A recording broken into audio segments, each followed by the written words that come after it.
Well, hi. How are you doing out there in internet land? My name is Brian Trippett. I am the Front Porch Conservative. I am joined tonight by this wonderful lady right over here, Miss Tracy Barkley from the ultimately fantastic YouTube channel known as GenX Marks the Spot, and we together make up the proprietors of a live stream known as the Wednesday Night Newsroom, a little gathering of friends and family or frenemies, depending on how you look at yourself, where we get together, we talk about the news, we give our views, and we try and solve all the problems of the world. Again, my name's Brian Trippett, and with that, I'll turn it over to this lovely lady, Miss Tracy. You want to say a few opening words? Sure. I'm Tracy. I am the proprietor of the YouTube channel GenX Marks the Spot. You can also find me on X, formerly known as Twitter, over there at Tracy Barkley, and look forward to seeing you over there. And in the words of that great American philosopher Matthew McConaughey, all right, all right, all right. So with that, folks, we're glad to have you all here. Let us see who is in the house so far. We'll start over on Rumble with those wing nuts, and apparently they have. I won't say they've lost faith in my ability to show up on time, but I'm seeing varying comments over there. So yes, I see you wing nuts. What you have to say. WWG1 is here as always. We're glad to have him in the house and his merry memes that he's provided. TBA is here. He says, I have been grousing. Well, you are the paying customer of this channel, and bless your heart, you have the right to grouse. If as always, we're trying to put forward a good product, and sometimes it goes awry, either by accident or whatever. So, but no, you have the right to grouse, and I will gladly accept your grousing, sir. So, we thank you very much for that. Let's see who else is here. Who else is here? Yes, WWG1, you can grouse too. You're allowed to grouse. Oh my gosh! Now I got people asking me about grousing. Oh Lord! All right, let's see who else is here so far. Adam's in the house. Glad to have him here. Good to see you, sir. One of my favorite crazy Canadians. And oh yes, we got. Hang on now.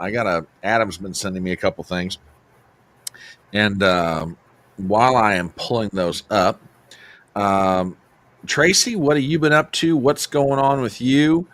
And I'm just gonna pull a couple things that Mr. Adam has sent me. So if you feel like talking for a second, feel free to go ahead and do so.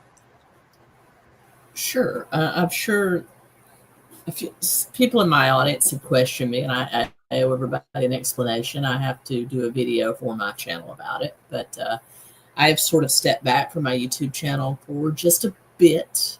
I'll probably be back full force at Christmas time, but due to potential,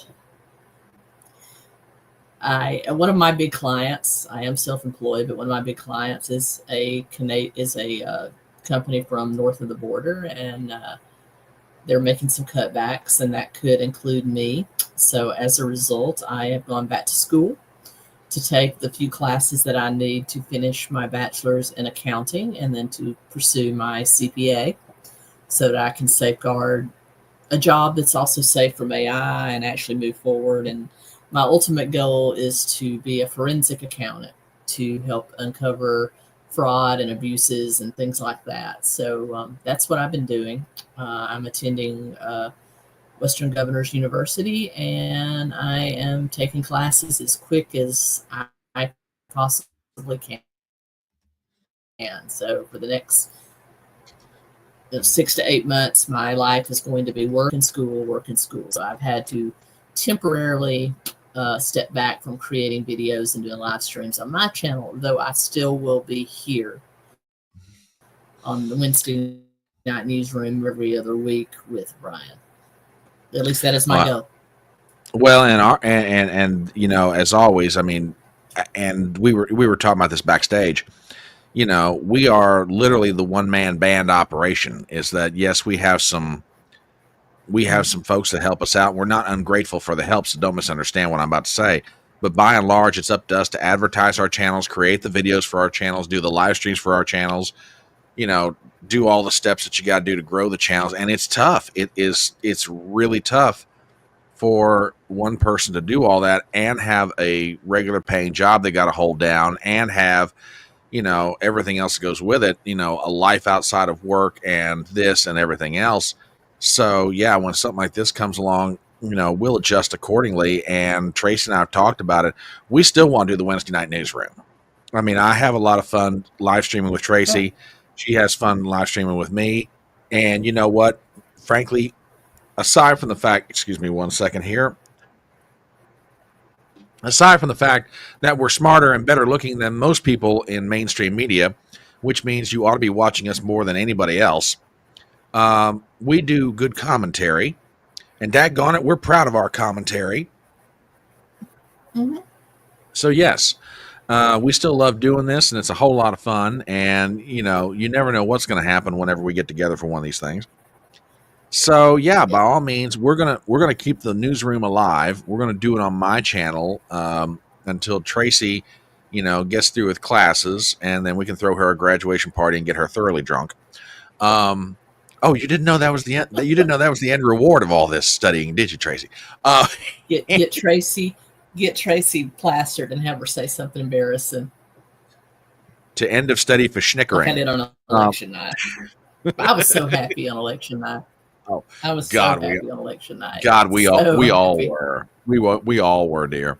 So we're going to keep the newsroom alive. We're going to keep it here on my channel, and with that, we're going to dive right in. We've got a nice little collection of memes for your benefit and your.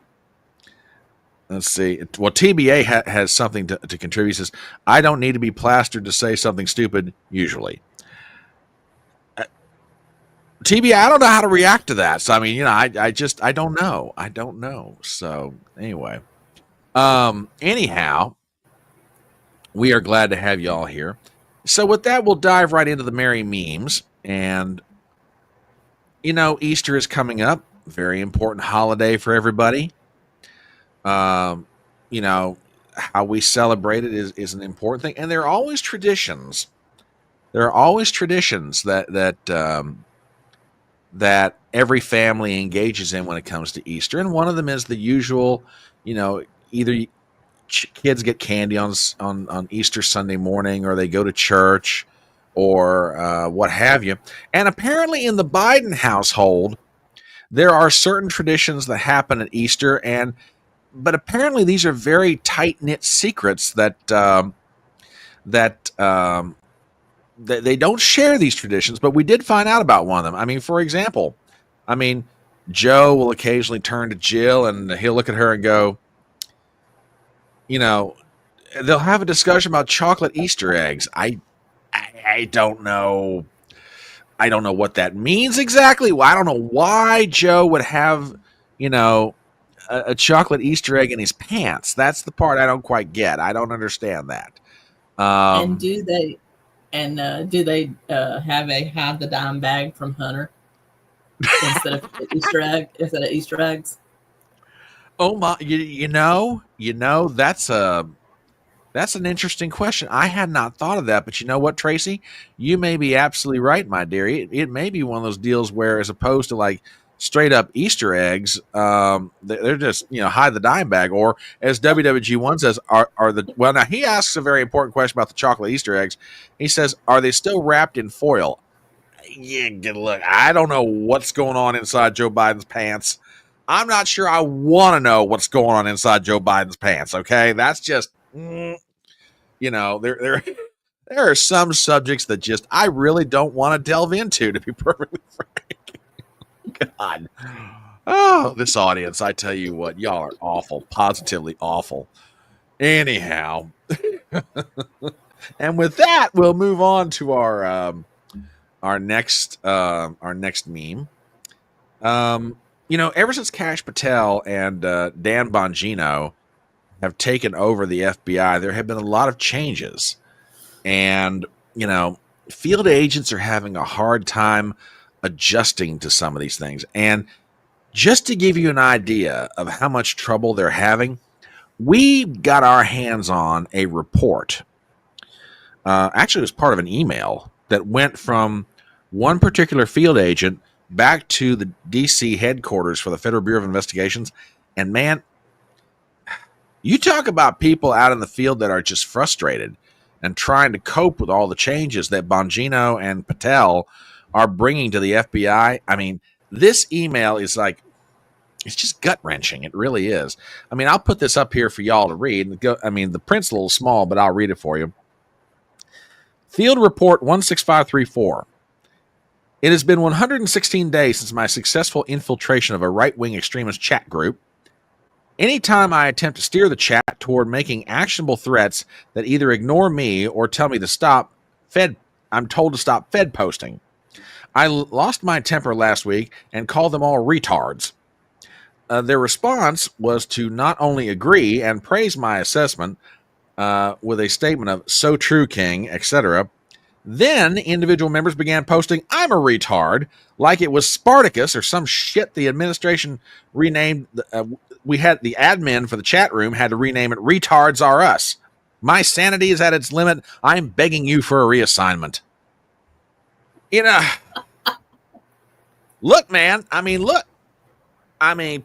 Kash Patel and Dan Bongino said they were going to bring a different kind of environment to the FBI.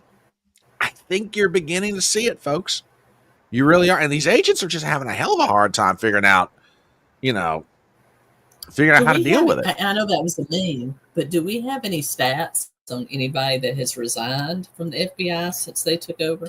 Because I know one of their big things that they were doing, one of their big initiatives, were to they're clearing out the Washington headquarters, which they said was saturated in agents, that they didn't need that many, and they've been reassigning these agents to field offices in what they would consider less desirable locations to live, like Huntsville, Alabama got like 4,000 of them, and for the Redstone Arsenal. Mm-hmm. And so I just wondered if we have any. I have not heard anything yet on FBI agents resigning because they're being forced to transfer other places.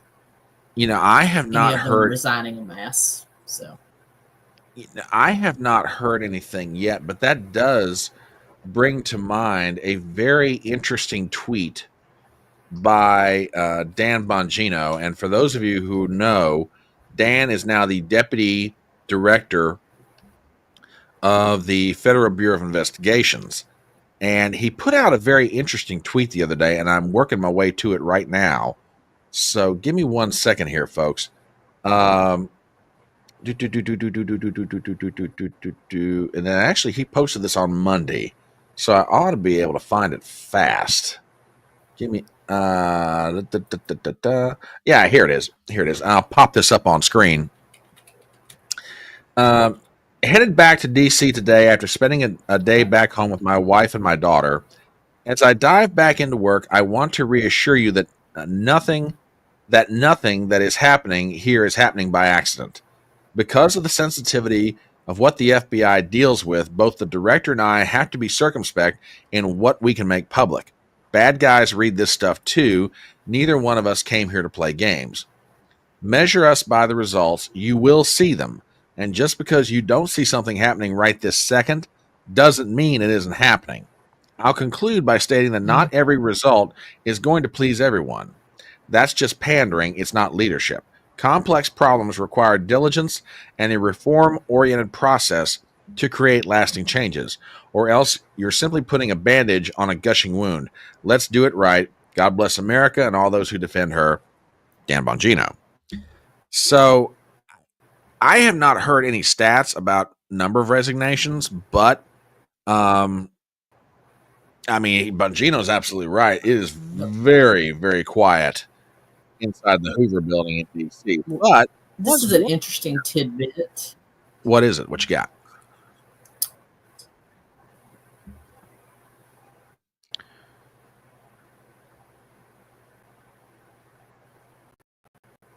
TBA over on Rumble says, I read that 1,500 agents were reassigned to, quote, the outer space portions of America, Alabama, New Mexico, Alaska, etc. Would not be surprised. Would not be surprised at all. Well, he's clearing out the FBI headquarters. He said that it was oversaturated with agents. Yep, absolutely.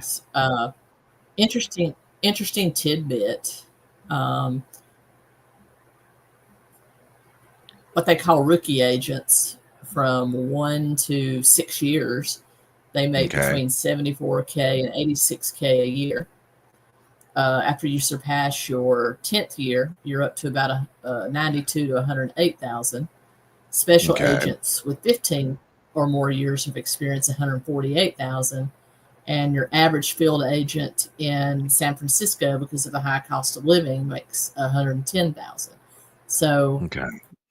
these are not people that are getting rich by doing this, but they also have good federal benefits. So maybe they think it's still, especially if you're getting transferred to Huntsville, Alabama, where your cost of living from Washington, D.C. is instantly getting cut in half. Oh yeah, absolutely. And by way of things that are happening with the FBI, no, I don't know if they've reinstated Agent Mulder yet. I have heard rumors about Scully, but I have not They heard anything better. about.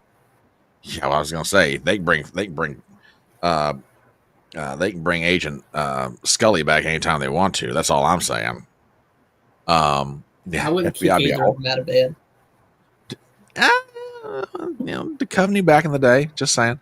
Um, but there was a interesting thing that got announced today. Um, This is from FBI Director Kash Patel gives remarks after announcing the seizure of 48,000 pounds of illicit narcotics worth over $500 million in Port Everglades, Florida. Quote, this is what it looks like when a United States whole of government approach brings every resource to bear. They are going to get all the drugs off the streets, off the markets, and we are going to lock them up. All right, good on the FBI. Good for them. I'm very happy to see that. Very happy to see that indeed. That's So why he's congratulations. sending. That's why he's reassigning these agents to the outer areas of America, because that's where the crime's happening. It's not happening in Washington D.C. unless you count the crimes that our own government's doing. Did I say that? Oh, I'm sorry. There must have been something staticky. I wasn't sure I heard that correctly. Couldn't possibly be what I thought you said. So, anywho, you know, Tracy, one of the things that people are having trouble. They're having trouble in this new era of Trumpdom or Trumpyism is they're having trouble figuring out who and what people are.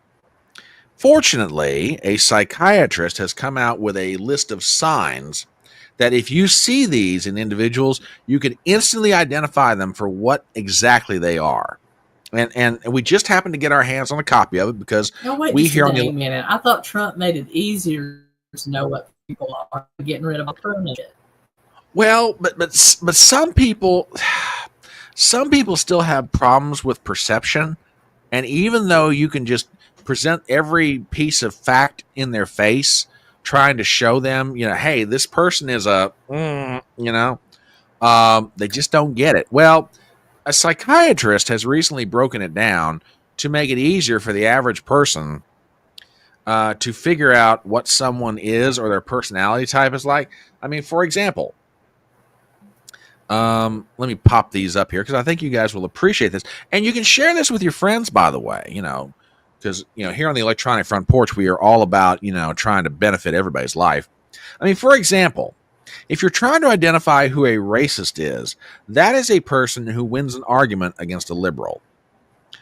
If you're trying to figure out what a homophobe is really like, well, if you come across a person who wins an argument with a liberal, that person, odds are, probably a homophobe. What is a bigot? Well, that's a person. Wait a minute. I'm starting to see a pattern here. Now, maybe this is a little different. A bigot is a person who wins an argument with a liberal. Okay, that sounds very familiar. A fascist. If you happen to find someone who wins an argument against a wait a minute. Hold it. All these are the same. What the heck? Who was this guy? About right. Do you know how many times I've been called a homophobe or even told that I'm not really gay, and I'm all about I don't know how to prove that to you, man. But oh my god. Oh my, yeah. I mean, yeah. So you could be Hitler, you could be a misogynist, you could be a Nazi, you could be a Islamophobe, a fascist, a bigot, a homophobe, or a racist if you win an argument with a liberal. So, uh, so yeah, there you go. There you go. Oh, it's good to see you too, dear. Good to see you too. No, I was telling Tracy backstage. I've been I know I'm needing to post videos, but it's like trying to get my mind, my body, and my schedule lined up to be able to do that is right now a major pain in the rear end. So, but yeah, it's good to see you too, dear. Absolutely good to see you. All right, what else do we have I'm by way of? same as Brian. I've got scripts written, and I Yeah, just being able to sit down and actually film them, and then editing can take so long. yeah, very, very true, very true. Now, Tracy, I'm sure you've heard the old adage. Sometimes it's not what you say; it's how you say it. I'm sure you probably heard that one at one time or another. Okay. Well, I've got an example of how that might come out to play in the real world. And I'm just going to, I can't really set this one up other than just pop it up here. So with that, just remember sometimes it's not what you say, it's how you say it. So, psychotherapist is one word, damn it. One word. So,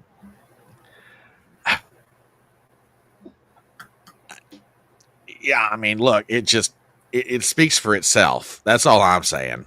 That's all I'm saying. Terrible, terrible. I don't know who sends. I don't know who sends me some of these memes. I tell you, but they've got a. They're just yeah.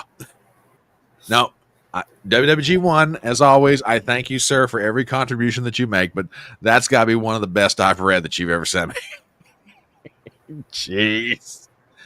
Ooh, Shout yeah, out to anybody out there that is a therapist.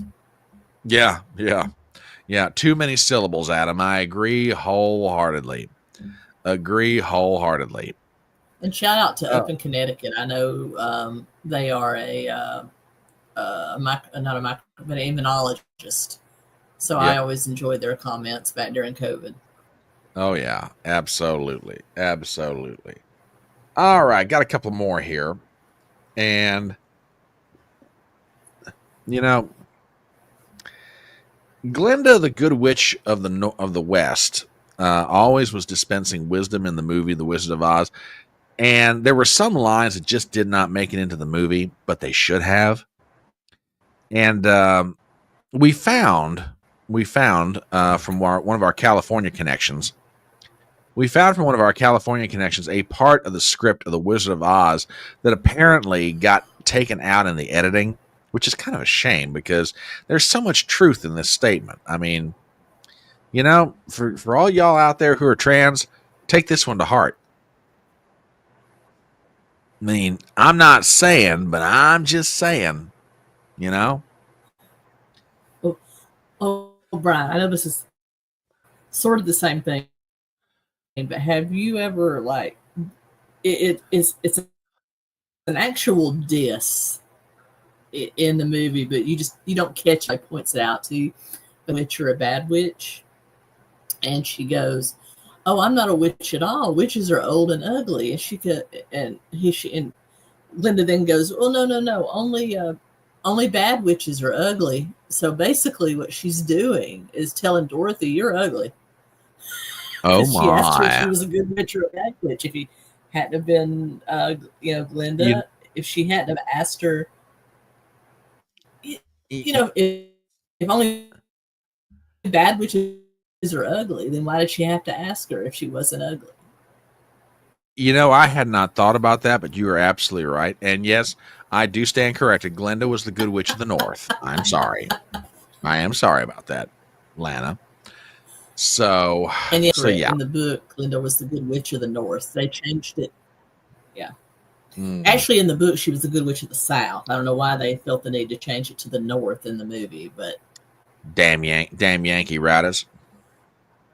So yeah. Yep. So there you go. If you were any good at being trans, people would not misgender you. See, the things that should have gone into the movie The Wizard of Oz, but just never made it in. I'm just saying, Yeah, exactly. I'm the same way. I'm the I exact didn't same either way. at 1/6. There was a comedian that pointed it out, another comedian that pointed it out, and now that I look at that clip, I'm like, damn, that was a straight up diss on Yeah, Dorothy. yeah. And all right, one last one, and we'll start getting into our topics of the evening. Now, I am going to warn you in advance. This one is a little bit crude and slightly vulgar, which means it may be wholly appropriate for this channel. But then again, I don't know. But I do feel the need to give a parental warning. But it does state accurately what is currently going on in the world between the United States and China. So with that, I'm just going to pop this one up here, but you have been warned this might be offensive to your sensibilities. But I don't know about you guys, but that's probably one of the best descriptors I've seen yet of what is going on between the United States and China. So I'm not saying, but I'm just saying. So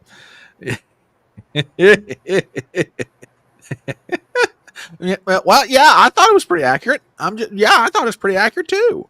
There you go. There you go. So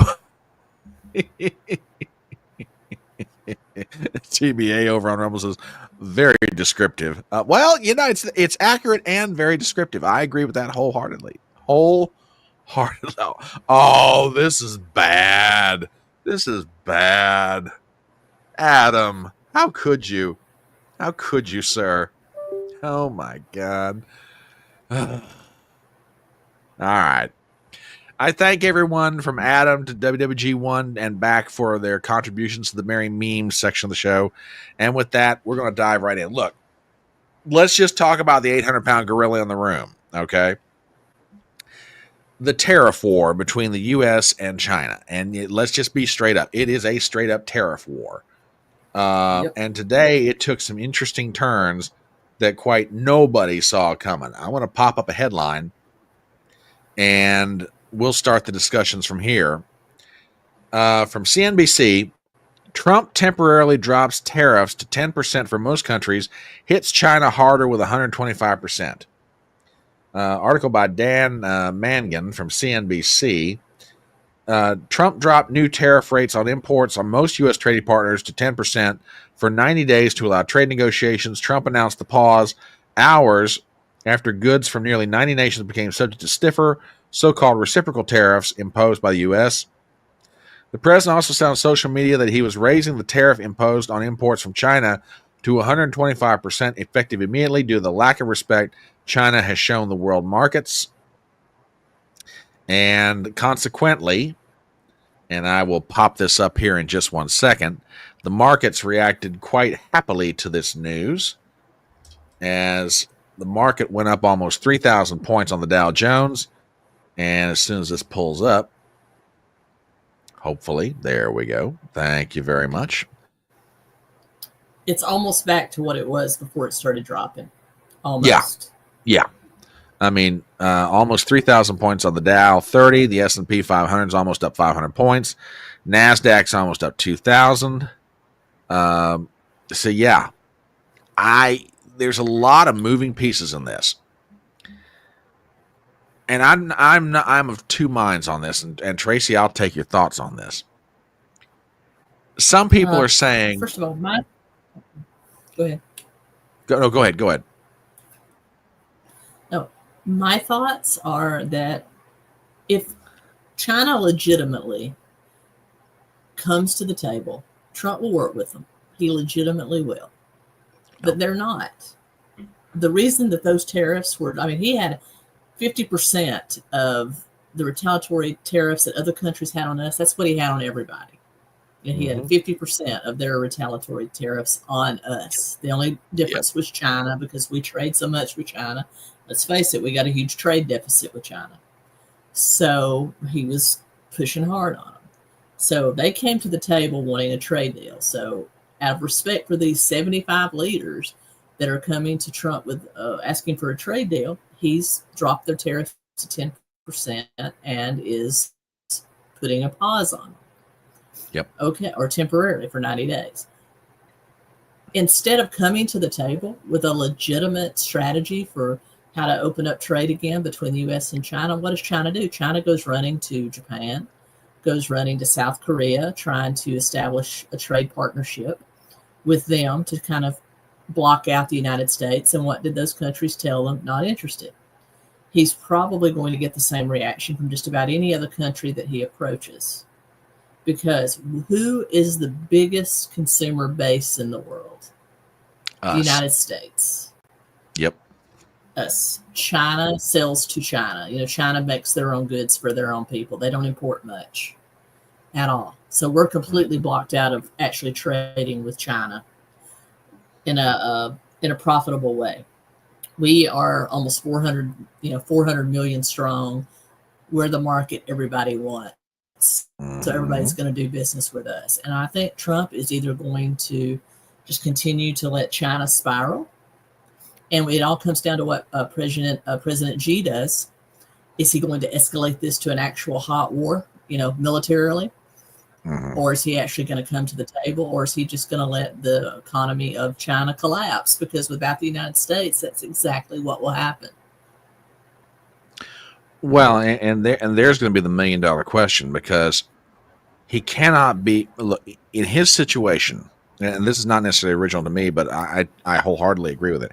He cannot be perceived as weak. He cannot be perceived as kowtowing to the U.S. He cannot be perceived, because his whole basis of power is the perception of strength. If he is perceived as weak, then you've got some kind of a coup attempt inside the Chinese Communist Party. Now, would it be as overt or bloody as some things that have happened over the years? Like, let's say when Stalin took it away from Lenin, or when Khrushchev took it away from Stalin? Don't know. No idea. But he's got to do something, because keep in mind, we're now, Trump's got tariffs as of midnight tonight up to 125% on Chinese goods. This is after the Chinese ratcheted it up on us. They said, okay, fine. You want to ratchet up on us? We'll go to 85% on you guys. And Trump's like, all right, hold my beer. We're going to take you to 125%. I don't know. I do not think we're out of this by a long shot. And we were talking about this backstage. And if you want to expound on this, that's fine. 500% tariffs on China. And you know what that's going to do? It's going to price them out of our market. Yeah. Yeah. And then that begs the question is, let's be honest. We import a lot of stuff from China. Too much as far as I'm concerned. There's a lot of reasons why Trump is pushing to get the manufacturing base in the United States up and running again. But one of them is just pure old-fashioned national security. Most of our pharmaceuticals come out of China. A lot of our... and that's scary. Yeah, yeah. A lot of our computers and microchips come out of the Asian Pacific. A lot of, special metals, rare earth minerals. China's almost got the market cornered on that. Well, what if we wake up one day and challenge the Chinese on something, and the Chinese are like, they turn off the switch? What are you going to do? Well, at that point, unless you've made preparations, you're hosed. So, there's a lot of reasons to bring manufacturing of products back to the U.S. and let U.S. workers manufacture it. But this is we're a long way from this being over. We really are. And that sort of begs the question, if it gets to like a 200, 300, 400, 500% tariff on Chinese goods, how badly is that going to affect the U.S. economy before we're able to ramp up production here and make things here in the U.S.? Now, there's a historian that I follow. I don't think it'll take that long. Remember what Trump did with PPE back during COVID, ramping up factories to do PPE? You could get there's Pfizer has factories here that are sitting idle. Mm-hmm. There's plenty of ways we could ramp up the production of medicine first and foremost. That should be first. Absolutely. So I think we could be manufacturing meds within a month if we really put our minds to it. And I think that's Trump's plan, is to have us we should be completely independent. And rare earth minerals, we can get them from Canada, we can get them from Greenland, we can get them from Uganda or Congo. Congo has made the offer, and we can get them from Russia. Yeah, I mean that's just it. I mean, you've got African nations that are just according to reports I've read, are begging us. Look, we've got rare earth minerals here. We got problems with various other European countries that we don't like dealing with, particularly the French. You guys want to make a deal? And Trump at this point hasn't. Maybe he hasn't. We just don't know about it. They don't really deal with China either. Yeah, they don't want to deal with China because someone pointed out something today, and I am not quite sure I agree with the assessment. Scott Bessent, the Treasury Secretary, is making the argument that they got the Chinese to walk into a trap. In other words, ramp up the pressure, and then all of a sudden, for all those countries that haven't done retaliation, they pull a plug out and say, hey, we'll cut your tariffs back to 10%, but China, you're now up to 125. And the theory goes that Trump did this, or the administration did this, to put a spotlight on China and let all the countries of the world that have been dealing with them realize, hey, these are not good actors. You need to be dealing with us as opposed to Chinese. I'm not totally sold on that one, because there's another equally valid point. And that is the 10-year Treasury, which, let me pop something up here for everybody just to show them something. 10-year Treasury rate at the end of close of business day was running settled in at 4.4 on a 10-year U.S. Treasury note. At one point, it was creeping up to 4.5 or higher, and it's like, holy cow, bond markets do have a lot to say about what government action's allowed to happen, because keep in mind, most of our long-term debt is financed off the 10-year Treasury, and the more expensive a 10-year Treasury bill gets, the more it costs us to refinance our debt. So it's like, I don't know. Was it reaching the point where it's like, okay, we've kind of hit the ceiling here. Maybe we need to back this thing down a little bit. I don't know. I can see that argument, but I don't know if that's what was going into the calculation of Trump, Bessent, Howard Lutnick, Navarro, and all the others that were crafting all this, tariff policy. So when, I'm sure for by and large, the tariffs are a tool to get these nations to do what Trump wants them to do, to put us in a stronger position. And I think with China, it is retaliatory. He wants to get that manufacturing home. He wants to especially get our pharmaceuticals out of the hands of China. They could kill us in 6 months if they cut off our antibiotics, our heart meds, and everything else they make for us. Yeah, TBA over on Rumble makes a real good point. Be out of that. Yeah, TBA makes a really good point. In the meantime, if he crashes the Chinese economy and takes them off the map world power, that's a benefit.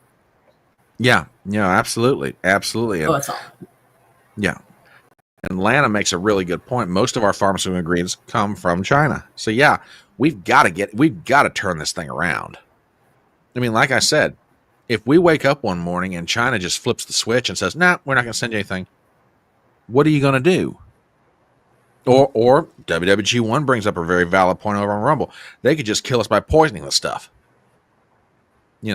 Which I've got a story a little bit later. Something that the Biden administration hid from everybody until now. So, Wow. But also, you got to remember the risk that puts their economy at. If they do cut off the switch, their economy tanks. Absolutely. Tanks. Yeah. And then there'll probably be a regime change that we have to deal with. Might be better, could be worse. Mm-hmm. And you and I were talking backstage. One of the things that brought down the Soviet Union is that Reagan knew that to push the Soviets hard enough, their economy cannot take enough to straight up fight with us economically and militarily. And that may be where Trump's going here. He realizes, if I push the Chinese just enough, I might be able to do them some serious harm and put us in the driver's seat again. So, all Yep. kinds of thinking that goes into this. But you sent me an article, and I want to give you the chance to comment on it. This is from a news site called payments.com, and I'll let you talk about this one. Oh, this is a trade journal. It's not very interesting to read, but it's just Walmart's statement on the tariffs.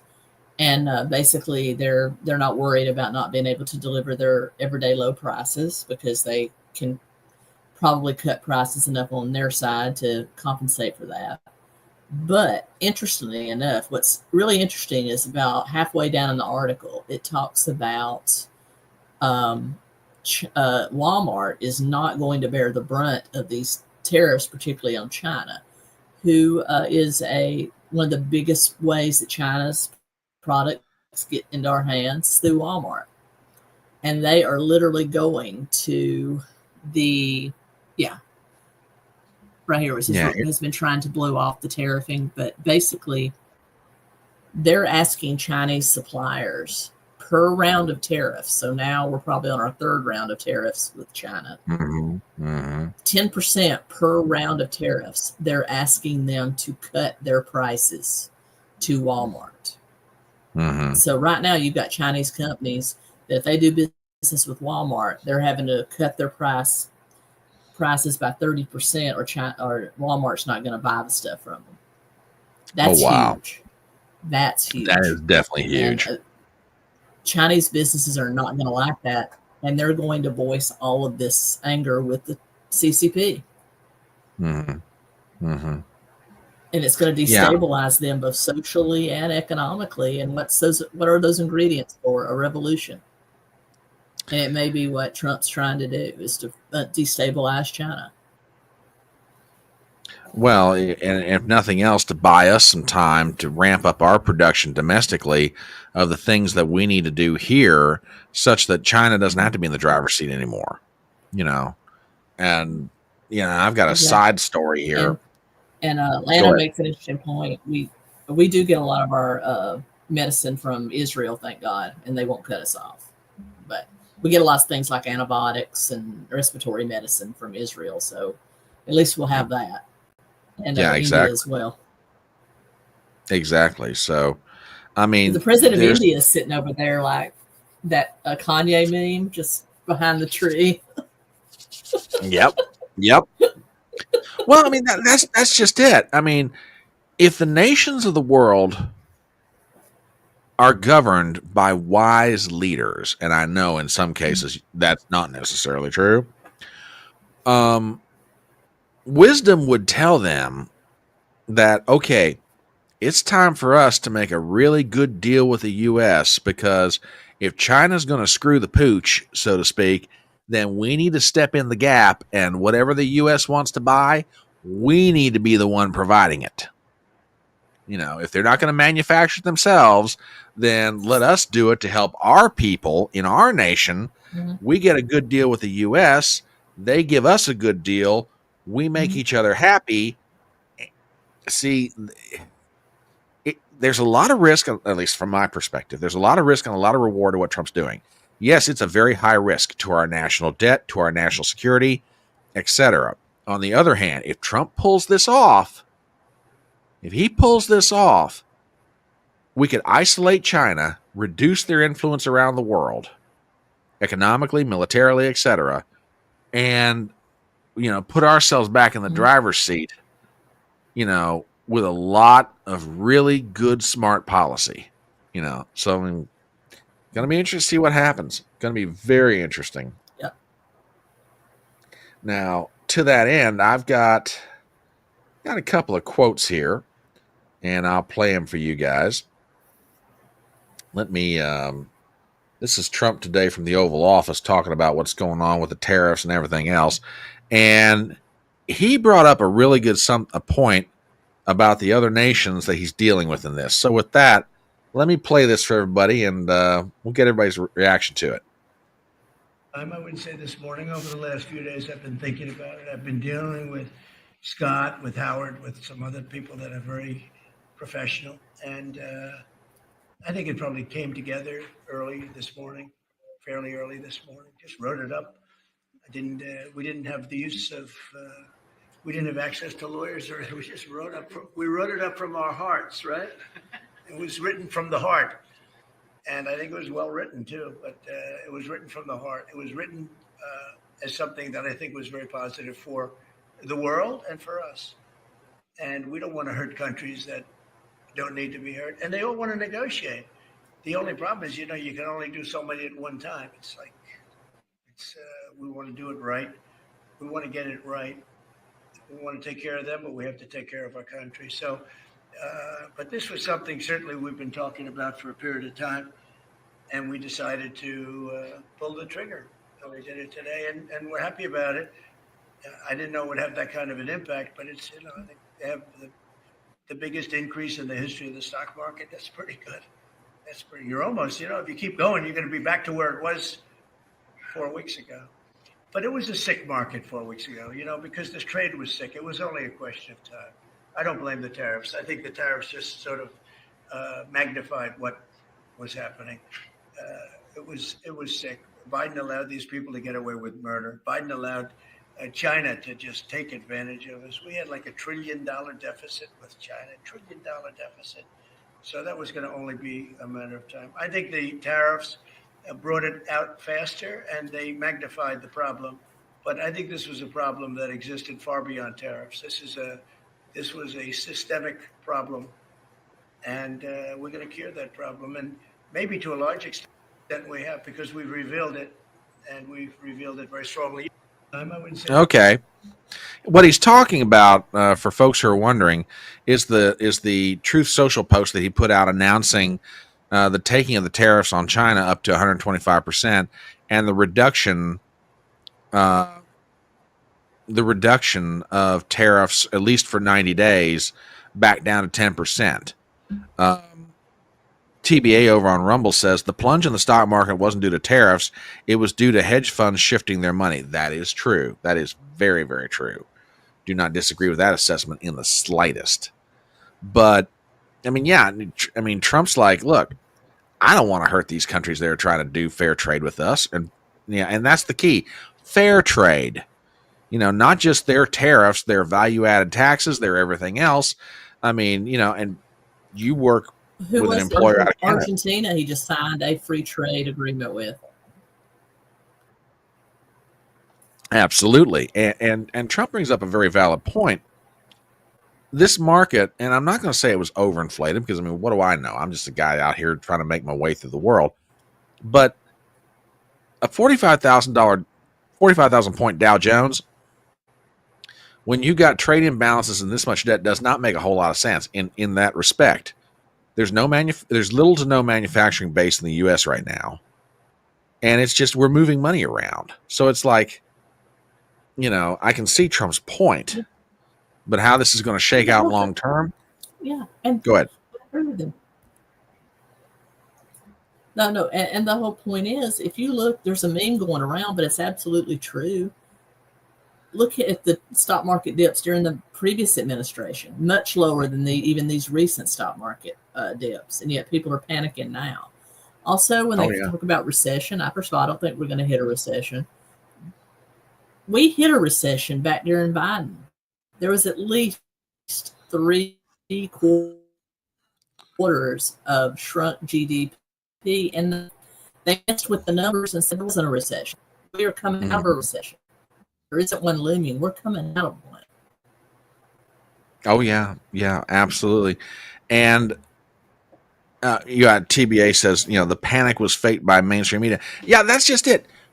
You don't go into a recession unless everybody starts acting like they're in a recession. We're going back to the growth days. Yeah. Yeah. You stop spending money. You stop, expanding your business. You stop everything else. Then you start having a recession. We're not there yet.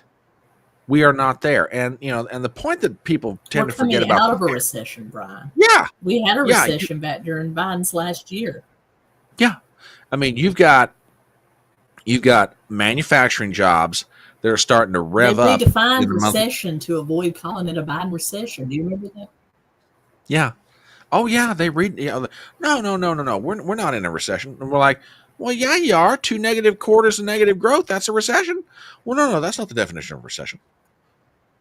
WWG1 over on Rumble says 93% of stocks are owned by 8% of the people. Exactly. And TBA follows that up with the stock market is not the economy. And that's the even bigger point. Okay. Don't get me wrong. I have not a problem, with folks on Wall Street trying to make money. Okay. Provided that they're not breaking the law or doing anything unethical and they can make as much money as they possibly can. Groovy. I have a money market. I have retirement, but it's not the end all be all. Yeah. And I mean, when you've got 8% of the population that owns 90% of the stock, okay, what happens on Wall Street is important, but it doesn't affect that many people's lives. It really doesn't. It does not affect that many people's lives. And frankly, I think, for my part, I think that is part of why the American people are sticking with Trump on this in terms of how he's handling the tariff issue. They remember the first term. They remember him engaging in some very unconventional actions. And out of that unconventionality came good results. So that's part of why they're willing to give Trump benefit of the doubt on the tariff issue. The other part of it, okay, is they're like, this is a fight. This is a fight between rich people. What does this have to do with me? Now, if this goes like 60 days or more and prices on things start ramping up because of these tariffs, okay, then the American people will be like, Donald, what the heck's going on? But for right now, they're willing to give him benefit of the doubt. And I think that's giving him a lot of maneuvering room here. Really does. Yeah, and this is so true. So true, Lana. Absolutely true. Totally true. So, but by the way, if you really want to, you gotta love folks in a moment like this. Okay. I gotta play you something because this is just too funny. Folks, they get mad at Trump when he puts tariffs on. They get mad at Trump when he takes tariffs off. And if you don't believe me, check this out. And steel. This is amateur hour, and it needs to stop. What does this even mean for your negotiating strategy? How are you in charge of negotiation if the president is tweeting about this from wherever the hell he is? The president was elected, and he runs the trade policy, and I advise him and execute his Who executes the trade policy? I execute the trade policy. Did you know that this was happening? We have been discussing all kinds of. And there's another member of the cabinet, Bassett, who just canceled coming to the Hill to avoid talking about the market because it's in turmoil. This in just days. You gotta love them. You absolutely gotta love them. They get mad when he does one thing. They get mad when he does something else. It's absolutely hysterical. It really is. Truly. So yeah, that's what we got on that. So any other thoughts, Tracy?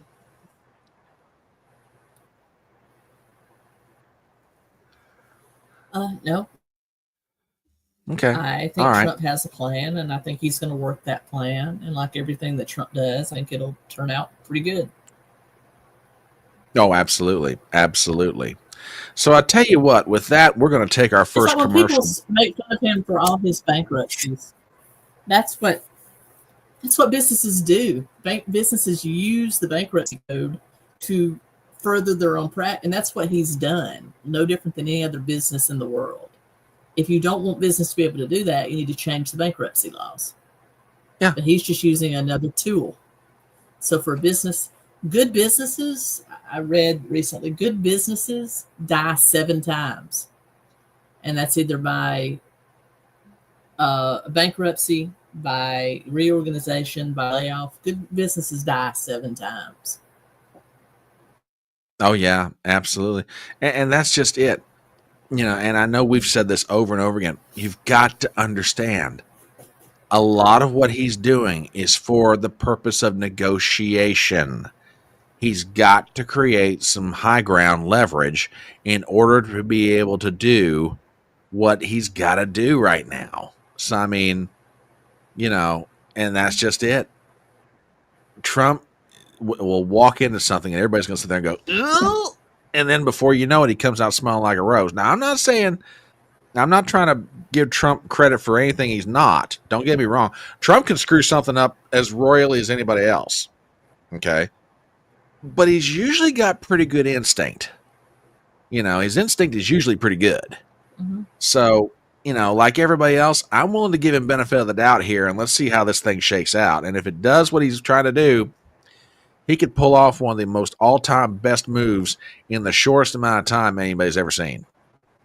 Manufacturing back here in the U.S., strengthen the economy at home, reduce our national debt, etc. So, I mean, we'll see what happens. Isolate China, get the Russians away from them, and get everybody else away from them. So, WWG1 says over on Rumble, Trump smells like a rose because his predecessor smelled like shite. You're not wrong, brother. You're not wrong at all on that one. Yeah, you got that right. So I tell you what, we're gonna move to our first commercial of the evening. Then Tracy's got a topic that she wants to talk about. So for those of you who are joining this little live stream, and you're looking at these two very handsome and beautiful people and wondering, my gosh, they're brilliant, they're smart, they're hot. Where has this channel been all my life, and why am I not finding out about it? Well, ladies and gentlemen, this is the Wednesday Night Newsroom. My name is Brian Trippett. I'm known in social media as the Front Porch Conservative, and this wonderful lady right over here is Tracy Barkley from GenX Marks the Spot. We are content creators. We have our respective channels on YouTube. I've got a channel on Rumble. We are both on Twitter. So give us a follow, check us out, subscribe to our channels, hit the thumbs, and we are very humble too, by the way. Yes, that's absolutely true. We're very humble. But yeah, so check us out, give us a sub, give us a follow us on Twitter, do all the things, go crazy. And with that, I will turn it over to Miss Tracy. What is your next topic of the night, my dear? Really, all I had to speak about was tariffs. I mean, that's just the 800-pound gorilla, as you said. And I've had my nose in school books, so I haven't paid as much attention as I normally would. But I know it's been all about tariffs in the stock market. And so I really don't have anything separate from that. I do apologize. Not to worry. I got a couple other little items to share. We'll do better next time, everyone. Nah, don't worry, dear. We understand. We understand.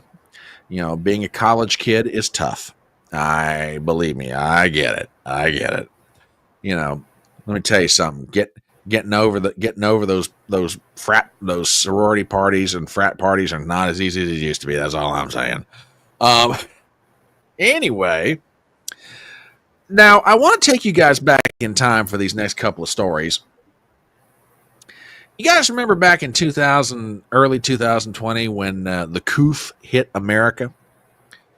And we all had our suspicions about where it came from and all that good stuff. And, we all kind of asked ourselves the question, how did we not realize that this was sneaking up on us as fast as it did?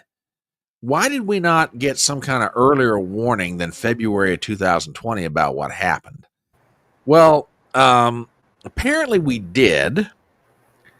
Apparently we knew in 2022 that we got that early warning.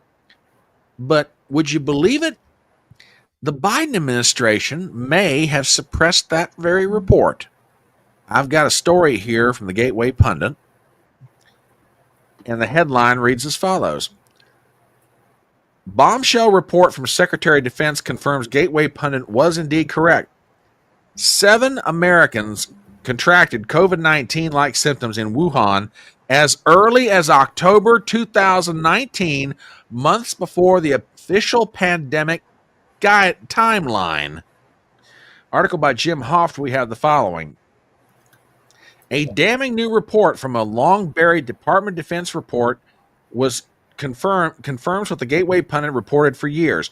American service members who attended the 2019 World Military Games in Wuhan, China, exhibited COVID-19 like symptoms as early as October 2019, months before the Chinese Communist Party and the World Health Organization officially acknowledged the outbreak of the deadly virus. According to documents obtained by the Washington Free Beacon, the report completed in December, listen to this, completed December 2022, was mandated by Congress to be publicly released by mid-2022, but was withheld by the Biden administration until it was quietly posted on the Defense Department's website late March of this year. The report, mandated by Section 1068 of the National Defense Authorization Act for fiscal year 2022, details the participation of 263 American athletes and staff, including 219 military personnel, in the Wuhan Games held from October 18th to the 27th of 2019.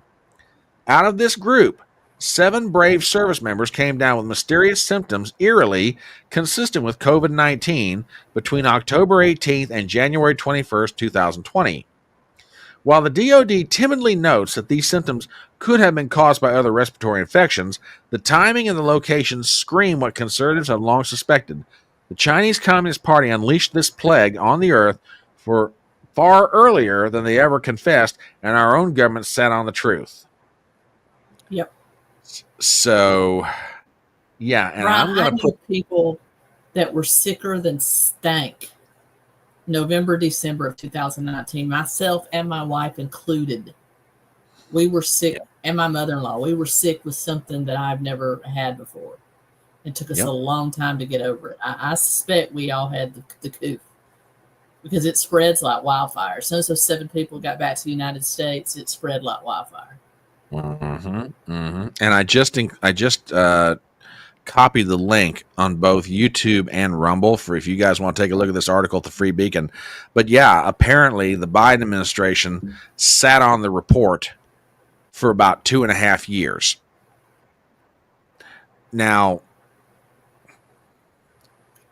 you know, it's kind of like that old expression. Now, honey, are you going to believe what I tell you? What you see with your lying eyes? It's like you said, people were getting sick from COVID-19 way earlier than the government wanted to admit. And then we find out a couple of years after it's all over, our military service people contracted this thing. Were infected in Wuhan. In Wuhan.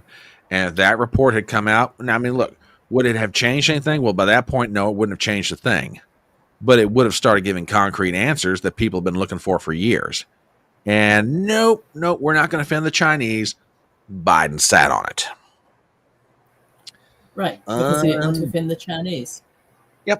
Yep. And do I think the Chinese released it intentionally? No. But I think that there were precautions that were not taken at that lab, which was also partially funded by our government, from what I understand. And somebody just walked out with it on the bottom of their shoe, and instead of owning up to it, here we are. Yeah. Oh, yeah. Absolutely. All right, I tell you what, we've got one more story. And I think, speaking of the Chinese and their influence around the world, I thought you guys might be very interested in hearing this. So while everything was going on today in the American financial markets, an announcement was made down in Panama by our Defense Secretary, Pete Hegseth. Big. So with that, I'll let you guys hear this, and then we'll talk about it for a second. That is why the United States and Panama have just signed a memorandum of understanding on cooperative security activities. And will be signing, just moments after this press conference, a joint declaration with the Minister of Canal Affairs on the security and operation of the Panama Canal, which is a framework for U.S. warship and auxiliary ships to sail first and free through the Panama Canal. Now, this has been a big bone of contention right now ever since Trump got back into office. And the worry, and I think legitimately so, is that the Chinese have way too much influence over what goes on down the Panama Canal. Well, apparently, between Marco Rubio's work and now Hegseth, we've got an agreement that says, nope, our ships are going through the canal first ahead of anybody else, and we're not going to get charged for it. Now, what that agreement further states, yet to be determined. So, yeah, I thought that was pretty big news. And like I say, Chinese fee. Mm-hmm, and absolutely. didn't Rubio already negotiate that they're pulling out of their agreement with China when it comes up for renewal? That's right. In 2026 or 2027, they're pulling out of it. That's right. Panama is not Panama, yeah. And that suits me just fine. I mean, the Chinese are, to me... Either that or we take back the canal. I think that's pretty much what they were told. Yeah. And to me, I think I've come up with a way to understand how the Chinese operate. They are the world's most ruthless loan sharks. I mean, think about what a loan shark does to somebody. They loan somebody money at a confiscatory interest rate, and then you can't pay it back unless you go out and hit the lottery. So that's basically what the Chinese are doing. They'll pump money in. They'll help a country develop their resources. And then when it comes time to pay back the Chinese, it's at such rates and on such terms the country can't do it. So basically, the China owns the resources of the country without ever having to, shoot a bullet. So, yeah, anything we can do to go ahead. Yeah. And the only way you can break that is to have a country with a bigger stick come in and say, you're done here. Yeah. Yep. This is our turf now. And that's what the United States is doing. And, they're saying we should be confiscating any land owned by the Chinese government right now in our country. Absolutely. What are they going to do about it? What are they going to do about it? Yeah. I mean, frankly, I'd like to get back to us. I'd like to get back to us raising our own farm products. I'd like to get us back to us raising our own beef and all that, so that we don't, have to rely on anybody else's imports. Yeah. TBA says the Belt and Road Initiative is detrimental to any country. Amen to that, brother. Amen to that. Yeah. So yeah, and going back to our previous topic. Who funded the gain of function research? We did. But Fauci never wanted to admit it. He never wanted that made public for various reasons that probably kept him out of jail at the time. So, but yeah. Well, folks, that's all we... Go ahead. Gay American, what Fauci did to gay community during the AIDS epidemic is enough for him. I don't understand how any gay person can stand up and say Fauci is good for this country after what he did. He had the entire history of the AIDS epidemic sitting in a vault and just refused to implement it. Yeah. And he refused to force. Yeah. And if you want some verification on that, two sources. One is Robert Kennedy's book, The Real Anthony Fauci, where he documents what happened in the 1980s. And if you want a less factual, but probably just as accurate, go watch the Dallas Buyers Club. Go watch that movie and you'll get an idea what Anthony Fauci was like in the 1980s. So, yeah. Oh, and another great movie based on a book by one of the researchers that worked on the AIDS epidemic in the heart of the 70s and 80s. Either check out the book or watch the movie and the band played on. It's a tearjerker, but it shows you exactly what happened. They changed the name from Fauci to something else in that movie, but he's a devil. Yeah. Oh, you get no argument from me on that.